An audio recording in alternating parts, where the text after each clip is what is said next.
চারপাশ একদম পুরাপুরি ঠান্ডা। এই ঠান্ডা ওয়েদারে বার হয়েছি আর কি। পিছনে একদম খালি কুয়াশা।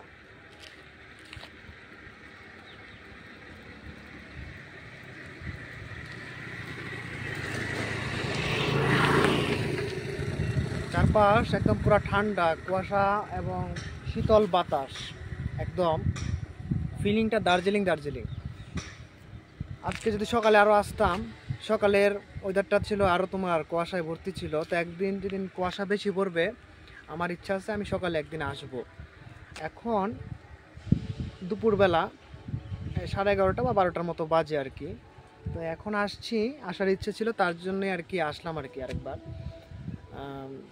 খুব সুন্দর জায়গাটা। এখানে তোমার ঠান্ডার যে ওয়েদারটা আছে সেটা ফিলিং করা যায়। ফাঁকা জায়গা, ফাঁকা মাঠ, খুব সুন্দর। মাঝে মাঝে গাড়ি চলে, বেশি একটা গাড়ি নাই এই রাস্তাতে, গ্রামের রাস্তা আমাদের। খুব সুন্দর একটা জায়গা।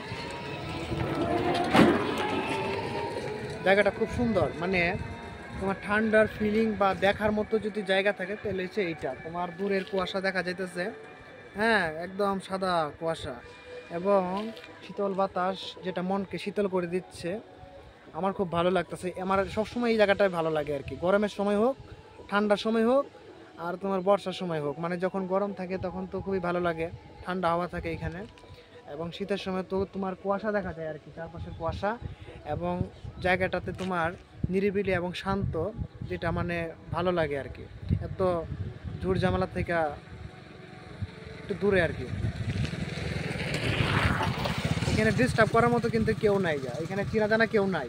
হ্যাঁ আছে মোটামুটি কয়েকজন, আর এখানে ডিস্টার্ব করার মতো কেউ নাই। আর ভালো লাগতেছে আর কি জায়গাটাতে, ফ্রি, এখানে নিজেকে সময় দেওয়া যায়। আমার জায়গাটা খুব পছন্দের জায়গা আর কি। এই জায়গাটা সময় হয় না আসার জন্য, আসার জন্য ইচ্ছা হয় আসার, সময় পাই না, নানান ব্যস্ততার মধ্যে থাকি আর কি। খুব সুন্দর ওয়েদারটা আজকের।